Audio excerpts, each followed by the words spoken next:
Gimana? Udah ready Tadi lagi? udah sampai mana ya, Pak Ilo? Belum.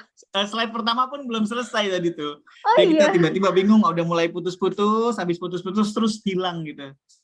oke. Kayak mereka-mereka yang lagi intim-intimnya terus hilang gitu. Ya ilah. Oke, ini Oke, karena antusias juga kayaknya semakin tinggi ya nih teman-teman, udah mulai banyak lagi nih pesertanya, tambah banyak, apalagi kan dibacain buku gitu sama Mbak Vika. Oke, kita kembalikan ke Mbak Vika ya. Silakan Mbak Vika. oke Pak Ilo, saya izin share screen lagi ya. Dan rekan-rekan First Squad, Monggo, mohon monggo, maaf monggo. tadi ya. Silakan. Oke, untuk presentasinya sudah terlihat. Sudah jelas. Oke, ini saya ulangin lagi deh dari Iya, awal ya. monggo, silakan. Ini judul bukunya Hit Refresh karyanya Satya Nadella. Sebelum sebelum ini saya mau sharing dulu kenapa saya bisa tahu buku ini dan kenapa bisa ketemu buku ini ya, just sharing. Ini tuh kontennya Pak Gita Wirjawan. Ini adalah salah satu tokoh idola saya, mmm, dan konten beliau tuh menemani saya apalagi pada saat masa-masa pandemi. Konten podcast-nya yaitu Endgame. Dan yang sangat menarik bagi saya adalah melalui Endgame ini tuh saya banyak dapat perspektif lain tentang pertumbuhan ekonomi, kemudian sains juga terutama pendidikan, terus teknologi juga, terus ada juga mengenai kebijakan publik, dari negara-negara maju sama berkembang juga dan dari sisi, pemerintahan masing-masing negara oleh para pakar dan ahli di bidangnya. Dan yang menariknya lagi untuk saya di konten beliau ini, di setiap sesinya di akhir selalu ditanya, para narasumber-narasumbernya, seperti apa Indonesia di 2045 dan ini sangat menarik karena saya banyak, lihat perspektif dan harapan-harapan baik oleh para narasumber-narasumber yang keren-keren banget. Nah, di setiap sesinya pasti selalu ada satu buku yang di-highlight beliau untuk direkomendasikan sesuai dengan topik podcast-nya dan beberapa kali beliau merekomendasikan ke narasumbernya tuh, "Coba deh baca buku ini, Hit Refresh," dan akhirnya dari sinilah saya kepo, kepikiran pengen tahu juga, ini tuh buku apa ya? Dan saya coba cari, syukurnya dapet dan saya coba sharing-kan ke rekan-rekan semuanya. Dan saya mulai untuk sharing bukunya berikut. Buku ini tuh terdiri dari 360 halaman, karya langsung dari Satya Nadella. Ini tuh CEO Microsoft, dan, 2 rekan kerjanya ada Greg Shaw dan juga Jill Tracy Nichols. Buku ini mengenai kisah-kisah inspiratif, tidak hanya itu, tapi kisah, ada juga kegagalan dan juga pembelajaran Satya Nadella di bawah dalam kepemimpinan sebagai CEO Microsoft. Kemudian di dalamnya juga terdiri dari transformasi Microsoft di bawah kepemimpinan Satya Nadella, transformasi secara teknologi, kemudian ada culture transformation juga, menarik banget. Jadi misi beliau adalah menciptakan budaya perusahaan yang menggabungkan dan menumbuhkan antara empati dan juga inovasi teknologi. Kemudian agar semuanya semakin engage satu sama lain ya, ini tuh, beliau ingin menumbuhkan keterbukaan, kolaborasi, kompetisi yang sehat dalam 4 komponen yang terdekat dalam sebuah, perusahaan Microsoft, yaitu employee, customer, product, dan partner-nya. Jadi ini kurang lebih singkat, dalam buku ini berisi tentang poin-poin berikut. Kemudian saya lanjut. Buku Hit Refresh ini diawali dengan kehidupan Satya Nadella seperti apa.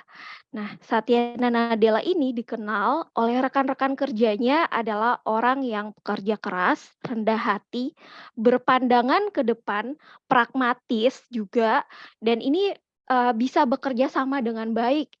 Dikenal oleh rekan-rekan kerjanya saya coba summarize dan sangat berkomitmen sebagai seorang yang sederhana dan berkepribadian menyenangkan.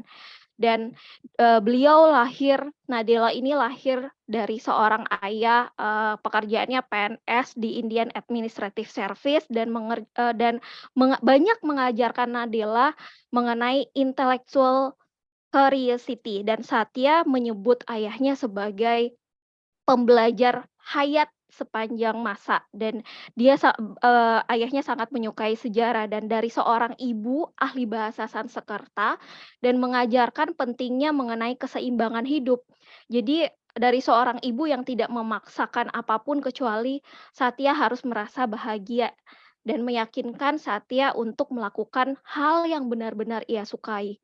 Tidak pernah terpikir bagi seorang Satya Nadella menjadi seorang CEO. Saat ia sangat bercita-cita menjadi pemain kriket profesional, tapi di satu sisi ternyata Nadella juga sangat menyukai teknologi dari komputer yang dibelikan pertama kali, dari ayahnya, dan beliau akhirnya menempuh pendidikan pertamanya, eee, di teknik elektro di Manipal Institute of Technology, kemudian akhirnya dengan pilihan dilematis juga dari hidupnya, tinggal di zona nyamannya di India yang sangat nyaman sambil bermain kriket, atau pergi meninggalkan zona nyamannya, meninggalkan cita-citanya menjadi seorang pemain kriket profesional dan mengikuti nasihat ayahnya. Akhirnya beliau memutuskan untuk keluar dari zona nyamannya dan, mengikuti nasihat ayahnya untuk mengejar mimpinya yang lebih besar lagi. Akhirnya, mengorbankan cita-citanya menjadi atlet profesional kriket yang sangat ia sukai dengan perjuangan yang tidak mudah juga. Di awal-awal buku, di bab-bab awal banyak menceritakan dengan perjuangan yang tidak mudah beliau mendapatkan kesempatan untuk meneruskan kembali sekolahnya ke Amerika Serikat. Tidak pernah terbayangkan sama sekali untuk hidup Satya Nadella. Kemudian perubahan hidup yang signifikan pun, ketika anak pertamanya lahir, ini mengalami asfiksia neonatorum, kegagalan pernafasan. Jadi menderita lumpuh otak, ini yang membuat hidupnya tergantung pada mesin yang berjalan dengan, sistem sistem Microsoft yang dirancangnya juga saat ini. Dan banyak kesulitan yang eee, dialami Satya Nadella sebagai seorang perantau, kemudian setelah menikah, kemudian, ada juga untuk mendapatkan visa untuk istrinya. Akhirnya ada juga masa LDR ya, LDR setiap minggunya harus long flight untuk, bertemu dengan istrinya, kemudian menyetir berjam-jam, eee, dan terutama lagi tanggung jawab beliau yang diemban sebagai orang tua dengan anak spesial berkebutuhan khusus. Satya Nadella ini lewat proses yang tidak mudah yang dialami, memilih untuk menerima dan memahami sepenuhnya apa yang terjadi sama hidupnya.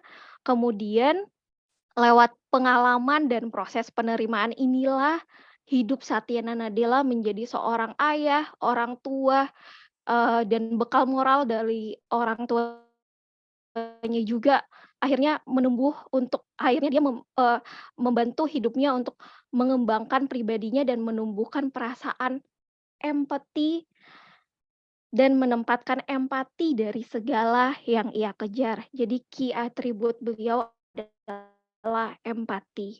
Kemudian perjalanan menjadi Satya Nadella melalui serangkaian proses naik turunnya kehidupan yang membentuknya ya, struggle-annya yang membentuknya sampai sekarang ini. Pada saat itu, saya mulai dari karir beliau di Microsoft, pada saat itu kondisi Microsoft menanjak tangga kesuksesannya. Jadi awalnya Nadella direkrut untuk bekerja berkeliling ke berbagai negara demi meyakinkan pelanggan-pelanggan, customer-customer-nya, tentunya perusahaan-perusahaan besar di berbagai negara untuk beralih, ke Windows NT. Ini perjalanan karirnya di tahun 1992. Dan di sini karirnya pun terus berkembang pesat sampai akhirnya berkat kerja kerasnya Nadella dinotis oleh Steve Ballmer, pada saat itu adalah CEO-nya Microsoft, yang dikenal sebagai pemimpin yang super energik, dan tahun 2011 pun ia dipercaya kembali untuk mengembangkan bisnis cloud, dan mempercayakan Satya Nadella sampai akhirnya di 2014 adalah puncak karirnya dan, dipilih dan menjabat sebagai CEO ya, CEO sampai saat ini. Dan disinilah transformasi budaya dan perusahaan Microsoft dimulai di bawah kepemimpinan Satya Nadella. Kemudian, eee dan sebagai CEO, sebenarnya beliau tuh sadar, dia tuh tidak ada di radar teknologi selebriti di Amerika gitu. Sebagai seorang CEO, di titik inilah akhirnya prioritas tertingginya Nadella adalah, eee, begitu dipilih menjadi CEO adalah memperbaharui ya culture transformation, di pikiran beliau adalah memperbaharui budaya perusahaan. Dan kenapa fokus utama beliau memperbaharui budaya perusahaan, ini saya akan jelaskan di next slide berikut. Jadi, ini penyebabnya. Organisasi Microsoft saat itu, beliau menganalogikan di bukunya, eee, seperti kayak geng bermusuhan, masing-masing bagiannya, menganalogikan masing-masing bagian ini seperti geng yang bermusuhan yang saling menodongkan senjata. Katanya beliau, sebagai orang yang senior sudah 20 tahun di Microsoft ini sangat mengusik, ini sangat kecewa, dan ini yang bikin hidupnya sangat kecewa karena karyawan di Microsoft pun menerimanya begitu saja, apatis dan membiarkan itu terjadi. Dan untuk itu setelah ditunjuk jadi CEO, prioritas utamanya Nadella ini adalah memperbaharui budaya perusahaan. Karena terjadinya blame corporate culture, di mana pada saat itu bisnis pengembangan, cloud ini memiliki potensi yang sangat besar sebenarnya, tapi, mulai tertinggal, dan challenge utamanya pada saat itu dikuasai kompetitor terberatnya adalah Amazon.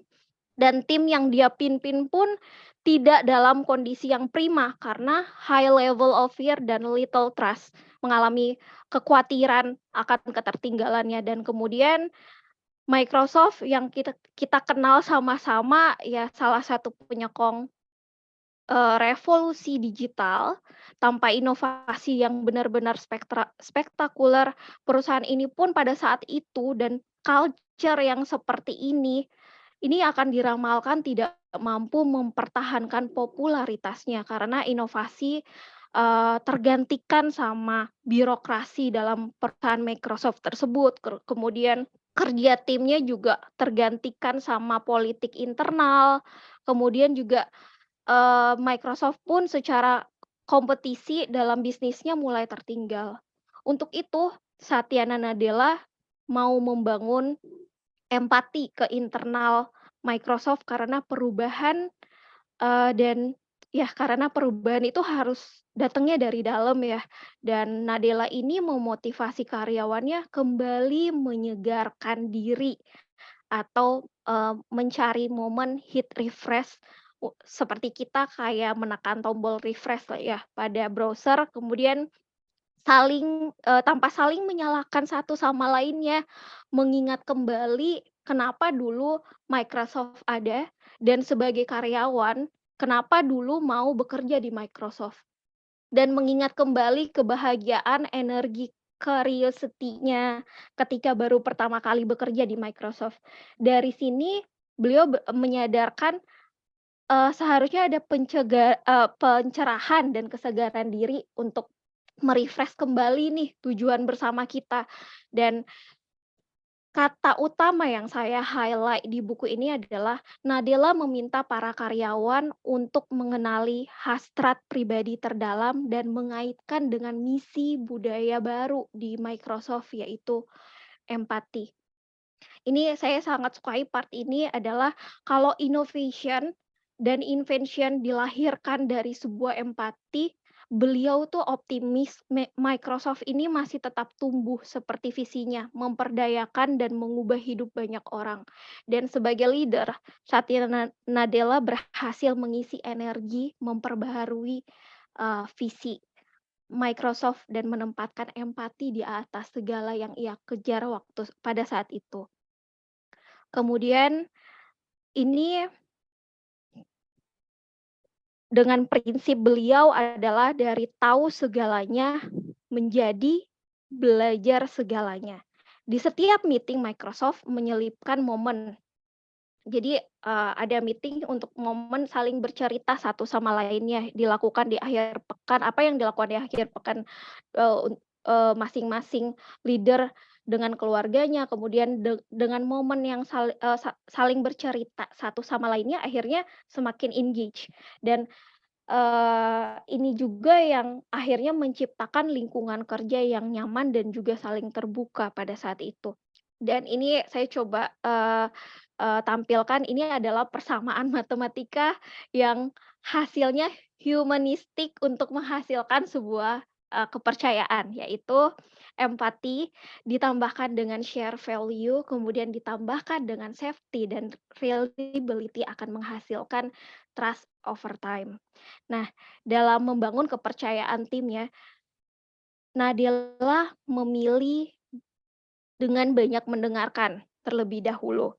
Semua masalah yang mereka hadapi satu persatu, Nadila mendengarkan kepala departemennya, bahkan ada satu momen di mana Nadila punya kekhawatiran nih dalam menerapkan ide dan improvisasi yang dibuat.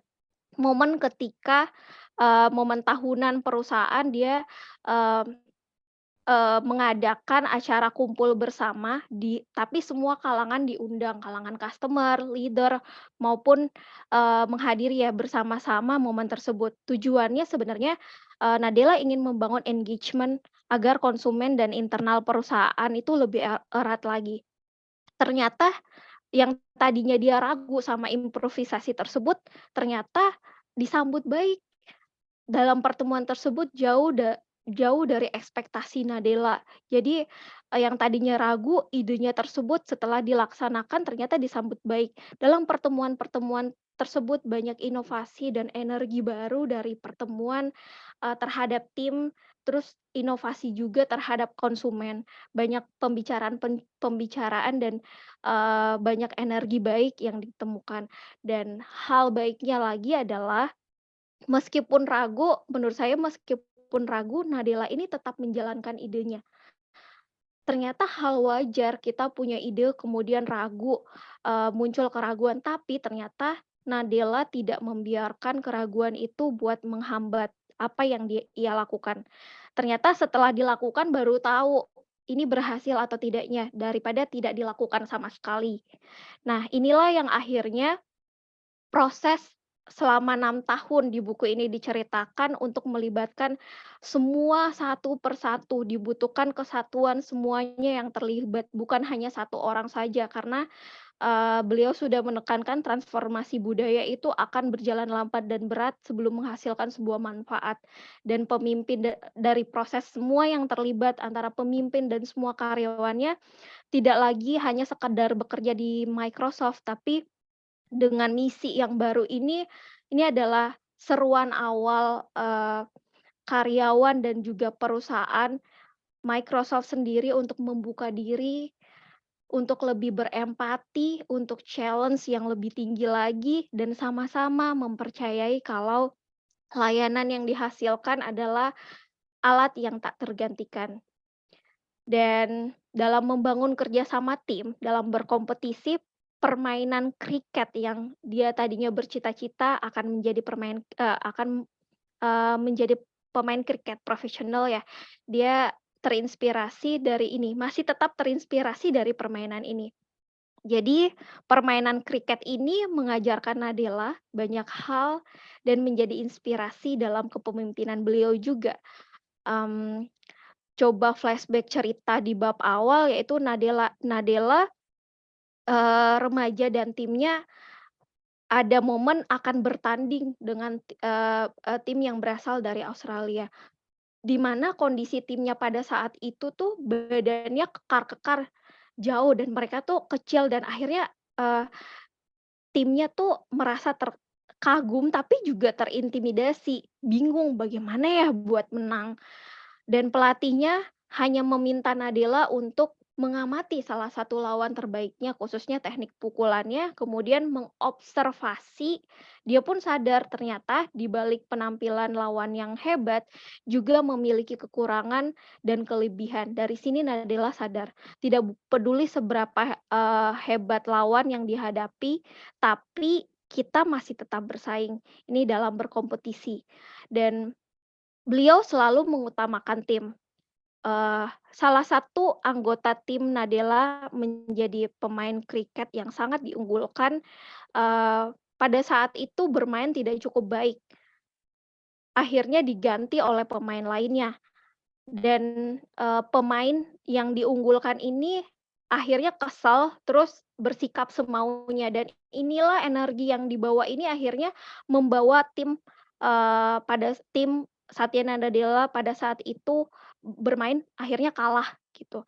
Nah dari kejadian ini Nadella akhirnya juga sadar, satu orang berbakat saja ternyata nggak cukup buat kemenangan yang ditentukan kolaborasi sebuah tim. Tapi kemenangan ini tuh ditentukan kalau kita tuh berkolaborasi, satu orang saja yang berbakat tuh nggak cukup.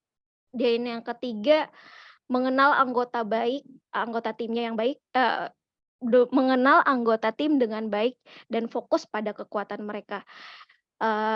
Di Microsoft, Nadella dalam pekerjaannya selalu menganalogikan timnya di Microsoft sebagai superhero, punya kekuatan masing-masing, kemudian jika disatukan, hasilnya luar biasa impact-nya, menjadi super team. Nah, kembali lagi dalam bermain kriket, suatu hari performa bermainnya Nadella tuh sangat buruk dan tim kapten yang melihat itu malah memberikan kesempatan lebih banyak untuk Nadella untuk melempar bola lebih banyak. Nah, kepercayaan inilah ternyata yang dibutuhkan Nadella hingga akhirnya mengembalikan kepercayaan dirinya lagi, kembali lagi bermain dengan performa yang sangat baik dari sebelumnya. Dan ini yang beliau dapatkan terinspirasi, membangun teamwork-nya pun terinspirasi dari permainan yang ia sukai. Dan part yang paling menarik di bab ini adalah ini, bab 5 yang judulnya teman atau teman tapi musuh. Zaman dulu, eee, beliau menyebutkan di zaman dulunya bersaing secara habis-habisan gitu. Tapi ini bukan cara seperti ini lagi yang digunakan. Beliau menyebutkan juga dalam bukunya dogma kaku pada zaman dulu, yaitu kita maju tapi didasari sama rasa iri dan kompetisi yang tidak sehat, bahkan ya saling tuntut-menuntut satu sama lainnya. Dan di era transformasi digital saat ini, bukan lagi kompetisi tapi kolaborasi. Eee, setiap perusahaan dan setiap industri adalah mitra potensial dan sudah saatnya Microsoft mengubah cara pandang dengan memulai kerja bisnisnya tidak hanya bersaing namun juga berkolaborasi. Jadi Nadella ini memilih merangkul para kompetitor seperti Apple, Google, Samsung yang dulunya mereka juga bersaingnya dengan tidak sehat, tuntut-menuntut dan lain-lainnya dan membentuk kerjasama yang baik pada akhirnya menghasilkan manfaat yang lebih besar buat Microsoft juga, bisa dan bisa memperbaiki hubungan dengan kompetitor, bisa kembali, dan ini yang bisa menghidupkan kembali transformasi budaya, yaitu dengan empati bisa melayani dan cakupan customer-nya pun lebih luas lagi dengan berkolaborasi ini. Dengan prinsip kalau, di buku ini dengan prinsip kalau kita itu dekat dengan teman, tapi harus lebih dekat dengan kompetitor. Nah, presentasi, yang mengejutkan di 2014-nya, untuk pertama kali, audiens di panggung tuh dibuat terkejut karena Nadella ambil dari sakunya dan mengeluarkan iPhone. Ini dia mempresentasikan iPhone padahal pada saat itu adalah momennya Microsoft dan itu yang bikin semua audiensnya itu kaget kok dia mengeluarkan produk dari kompetitor ya. Dan inilah, mulai pembicaraan. Akhirnya Nadella mengeluarkan iPhone dan mengatakan, "iPhone ini tuh unik, karena di dalamnya ada seluruh perangkat lunak dan aplikasi Microsoft yang sudah bisa digunakan." Dan peristiwa ini bikin penonton tuh kaget, dan pesan yang tersirat sebenarnya di presentasi ini adalah, ini tuh saatnya dia berkolaborasi dengan Apple dan berkompetisi, tapi bukan lagi berkompetisi, tapi, sudah saatnya berkolaborasi. Jadi persaingan Apple dan Microsoft kita tahu sama-sama nggak mudah. Awalnya mereka adalah pesaing berat dan akhirnya kolaborasi. Jadi semua fitur dari Microsoft seperti Skype, Word, Office, terus Outlook, OneDrive, OneNote yang kita sering pakai dalam pekerjaan dan saat ini sudah bisa digunakan ternyata di iPhone, di MacBook, di iPad, dan dalam membangun kemitraan ini dengan kompetitor, beliau menciptakan ulang bisnisnya, kemudian, peluang kerjasama akhirnya terbuka, bekerja sama banyak lagi dengan Google agar Office bisa berjalan di platformnya Android.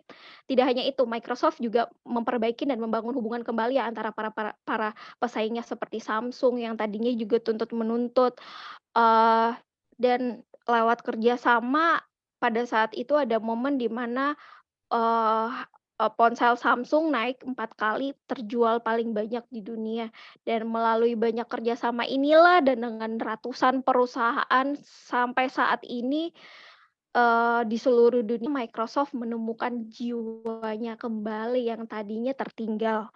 Sehingga dia menjadi penyedia platform terbesar di belakang semua kerjasamanya dan dengan tanpa henti untuk fokus pada penciptaan untuk peluang ekonomi bagi semua orang. Jadi memperdayakan ya. Eee, Kemudian ini slide terakhir dari saya, sharing yang terakhir, sebenarnya ada 3 bab lagi banyak membahas mengenai artificial intelligence, cloud computing, tapi saya nggak mau bahas banyak tentang teknologinya. Karena masih dalam tahap pengembangan dan masih banyak pro kontranya juga untuk teknologi ini. Tapi intinya di sini adalah, Microsoft berhasil melakukan transformasi culture, impact-nya luar biasa banget. Semenjak Satya Nadella, men-take over kepemimpinan tersebut, melalui kepemimpinan Satya Nadella, Microsoft mengubah fokusnya dari sekedar pencari keuntungan menjadi perusahaan yang humanis dan berkontribusi bagi masa depan umat manusia. Kita bisa sama-sama lihat, grafik tersebut, naik, pasar sahamnya naik setelah di bawah kepemimpinan Satya Nadella. Jadi akhir ini banyak, pembendaraan, membahas tentang banyak ekonomi ya dan pertumbuhan perusahaannya, nilai valuasinya bisa sampai meningkat 3 sampai 4 kali lipat dengan key atribut awal, yaitu menumbuhkan rasa empati dan dalam 5 sampai 6 tahun, kalau di grafik ini kita sama-sama lihat transformasi yang dipimpin Nadella telah memperlihatkan hasil bahkan terbilang sukses karena harga sahamnya tuh naik sampai 130% dari 2015 sampai 2020 sampai saat ini 2009 apalagi dari 2019. Dan Microsoft pun berhasil kembali duduk di urutan ketiga perusahaan teknologi dengan kapitalisasi pasar terbesar setelah Apple dan juga Samsung. Jadi kapitalisasi pasarnya tuh ada sekitar kalau kita lihat di grafiknya ya sekitar 2 triliun dolar dan ini tuh kalau kita tahu ya ini tuh 2 kalinya PDB-nya Indonesia atau GDP-nya Indonesia.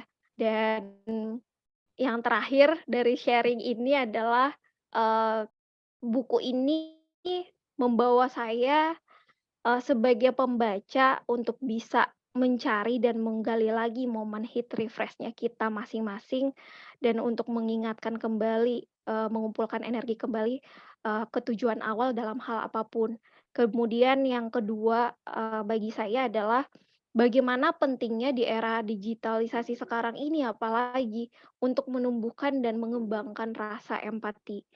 Dan yang terakhir dari saya adalah, saya suka banget di part ini sebenarnya, balik lagi ke slide ini, di part ini, di mana innovation dan invention yang dilahirkan dari sebuah empati akan memperdayakan dan mengubah hidup banyak orang. Oke, ini sekian summary dari saya untuk buku Hit Refresh ya. Eee, Bagaimana Pak Ilo, ada sesi lain setelah ini? Oke. Oke, thank you ya Mbak Vika, ini asik banget nih kita serasa dibacain buku gitu sama Mbak Vika lengkap betul. Jadi kita dapat beberapa insight dari background-nya penulis sampai konten-kontennya gitu ya. Terutama tadi yang saya cukup menarik itu di ini ya, bagaimana, siapa tadi namanya, Nadela ini membangun, bisnis perusahaannya itu dari perspektif humanis gitu ya. Saya jadi inget kata-kata ada great people lead the great business result gitu. Jadi kalau mau hasil bisnis yang bagus ya bangun dulu orangnya kira-kira gitu ya. Oke, thank you Mbak Vika sharing-nya. Mungkin saya masuk ke sesi ini ya, discuss Bapak Ibu yang hadir di acara hari ini. Silakan kalau ada yang mau berkomentar atau memberikan tanggapan atau mau bertanya untuk mengelaborate beberapa poin yang sudah di-share sama Mbak Vika, saya persilakan. Monggo, silakan ada. Boleh raise hand atau langsung open mic saja boleh, silakan. Ada? Ini seru banget loh buku ini sebenarnya ya, kalau tadi diceritain ya. Walaupun, karena keterbatasan waktu juga ya, jadi Mbak Vika nggak kupas semua gitu apa yang sudah beliau baca di buku ini. Tapi Iya paling betul, tidak kita banyak dapat bab yang terlewat sebenarnya. heeh, karena kalau mau dikulas ini sampai bedug maghrib kali kayaknya ya. Iya iya iya. Jadi yang poin competition and collaboration juga asik banget tuh ya.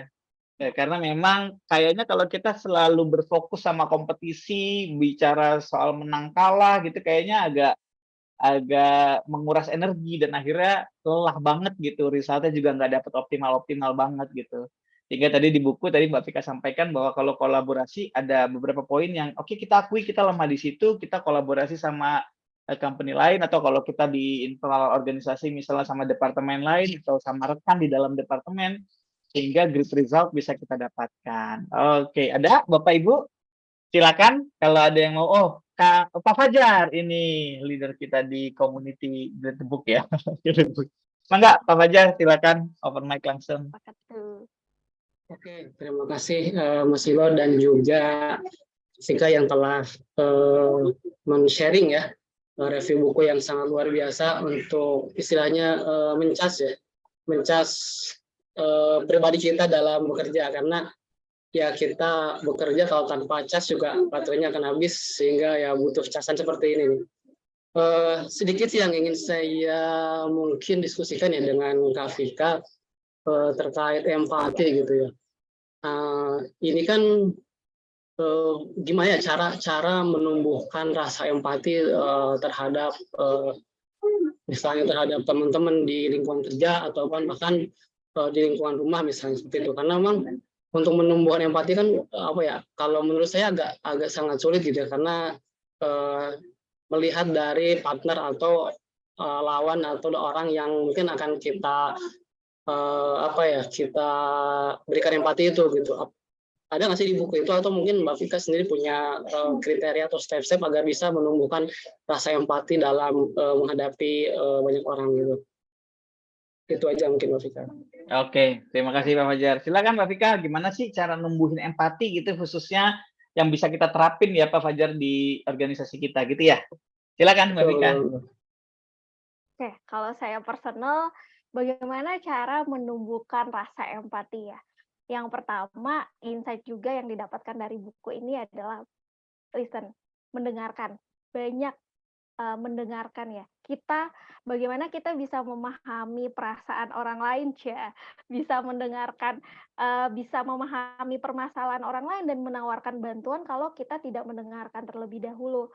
Dan yang lebih terpentingnya lagi adalah jangan terburu-buru untuk menjudge sesuatu gitu. Oke, kita bisa kepo nih, kita bisa penasaran. tapi jangan sampai kita langsung ngejudge menurut perspektif dan seleranya kita gitu. Dan kita sama-sama tahu kan orang tuh beda-beda, semua prosesnya beda-beda, semua latar belakangnya beda-beda. Menurut saya perlu pemahaman dan penalaran yang baik. Kita perlu data nih, faktanya seperti apa, kita butuh analisa juga, ini, benar nggak ya, kemudian jadi dengan pemahaman yang baik akan menghasilkan empati yang baik juga. Jadi poin yang keduanya adalah, jangan terburu-buru untuk atau mengurangi menjudge langsung gitu. Apalagi di zaman sekarang ya, Mas Fajar, sosial media tuh, wah gila, netizen-netizen tuh sekarang judgement-nya tinggi banget gitu dan menurut saya memang, Indonesia sekarang lagi krisis namanya empati. Dan yang ketiga adalah ini sih, apa ya bahasanya, memanusiakan manusia atau apa ya, see people as a human gitu. Jadi sometimes tuh ada kata-kata yang bilang kita memperlakukan orang lain seperti sebagaimana mau kita diperlakukan. Nah, tapi dalam konsep empati ini, menurut saya kalau kita memperlakukan sebagaimana, kita mau diperlakukan, ini kan menurut perspektifnya kita ya, menurut, seleranya kita, sementara balik lagi tadi, orang tuh beda-beda, latar belakangnya beda-beda, batas ketersinggungannya juga beda-beda. Jadi, kita nge-treat selayaknya ya manusia gitu. Atau kadang kita ngelihat juga, orang tuh, "Wah gila ya, dia keren banget ya, dia perfect banget ya." Padahal dia juga manusia, bisa kayak kita juga gitu.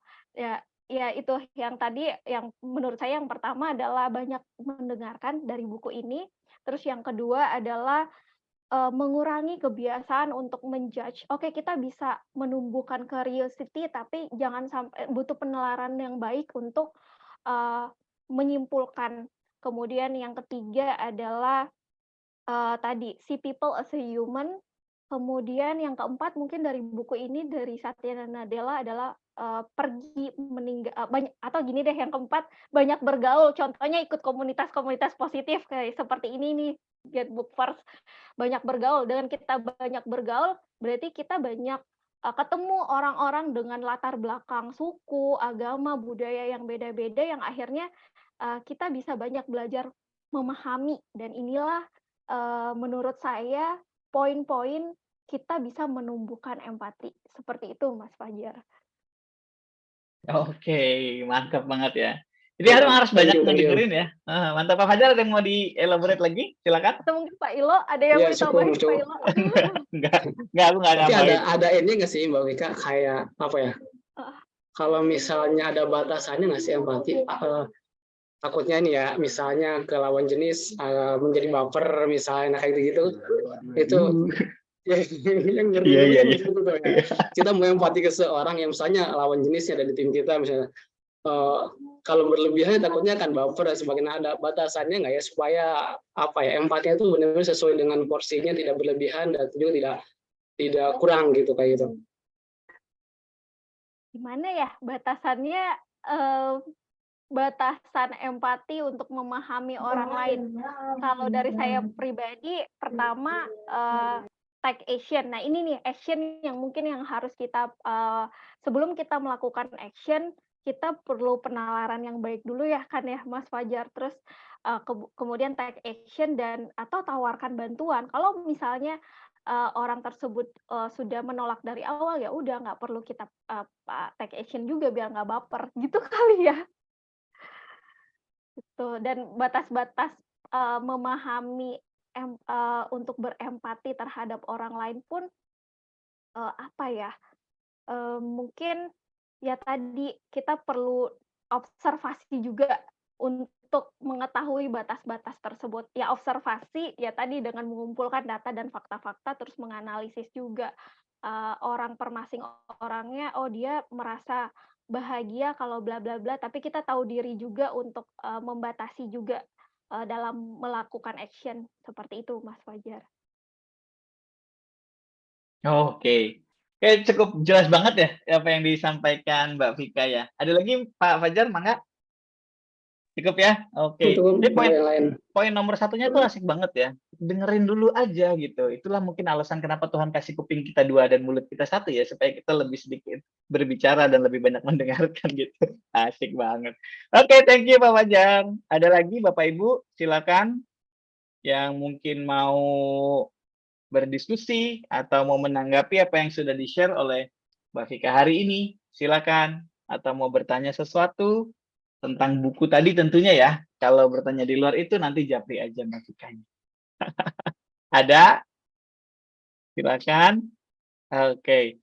Kalau nggak ada, ini juga karena sudah jam 14.53, saya ucapkan makasih Mbak Vika ya. Kita akan masuk ke sesi closing ya. Gimana di sesi closing ini nanti ada ketua dari komunitas kita nih Pak Fajar yang akan sharing tentang bagaimana sih kalau kita mau gabung ke komunitas Get Book First ini, terus kemudian eventnya ada apa aja sih? Emang kalau gua ikut asik nggak sih? Emang kalau gua ikut nanti dapat apa aja gitu. Nah, ini Pak Fajar akan menjelaskan apa saja rangkaian kegiatan dan bagaimana cara kalau Bapak Ibu semua mau join ke komunitas ini. Silakan Pak Fajar, the screen is yours. Oke, terima kasih Mas Silo untuk waktunya. Saya izin share screen ya. Mangga, mangga.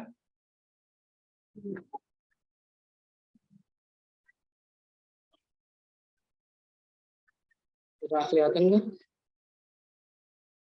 Sudah, tinggal di slideshow. Nah, sudah.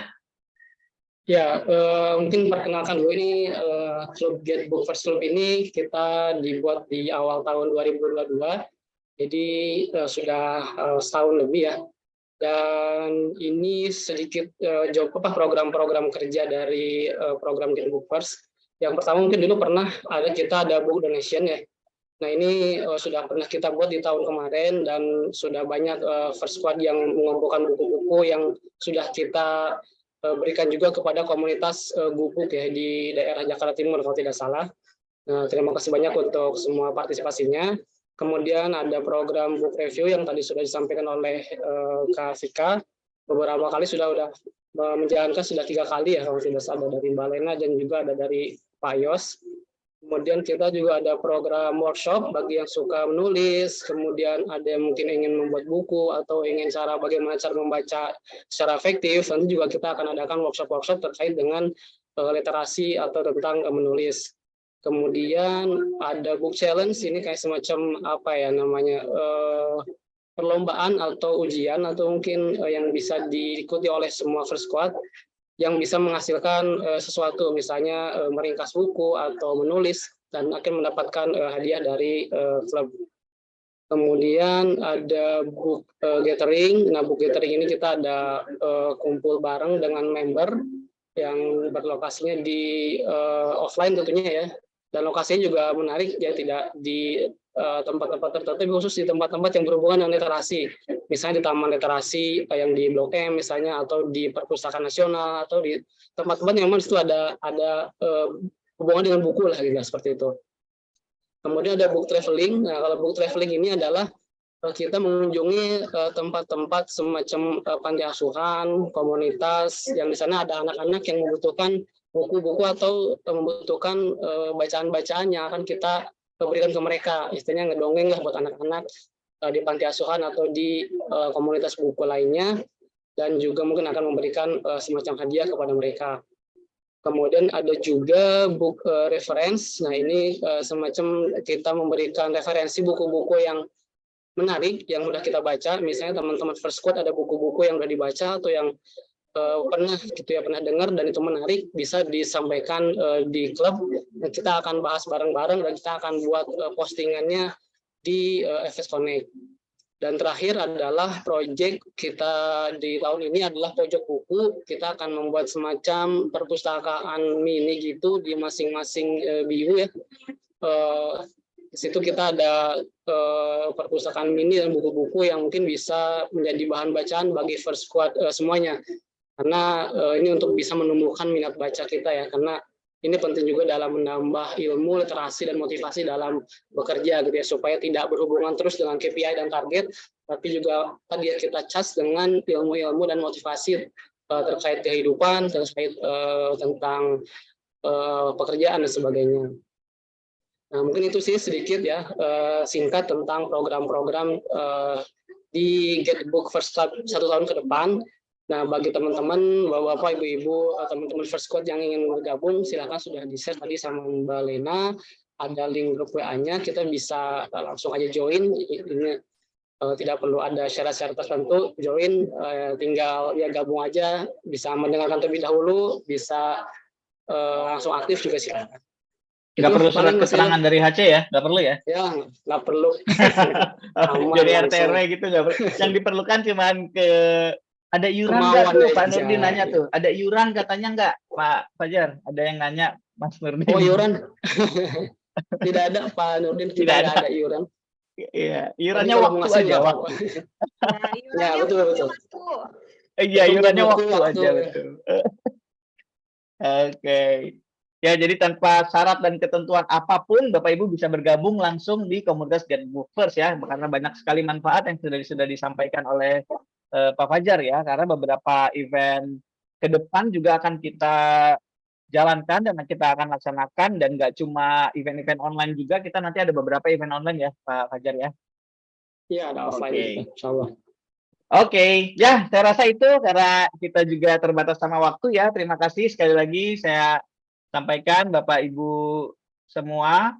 Jadi kita akan masuk ke sesi penutupan ya. Sebelum saya tutup, saya mau mengutip satu quotes dari Barack Obama ini, Presiden Amerika ya, bahwa literacy is most basic currency of the knowledge economy gitu. Jadi kita untuk meningkatkan budaya literasi kita, kemauan untuk meningkatkan budaya literasi kita, salah satunya adalah join dengan Getbook First Community ini. Atau Bapak Ibu juga bisa terus stay tune di First Connect, FS Connect ya, supaya bisa mengetahui semua kegiatan-kegiatan yang akan kita jalankan nanti selama kurang lebih 1 tahun ke depan seperti apa.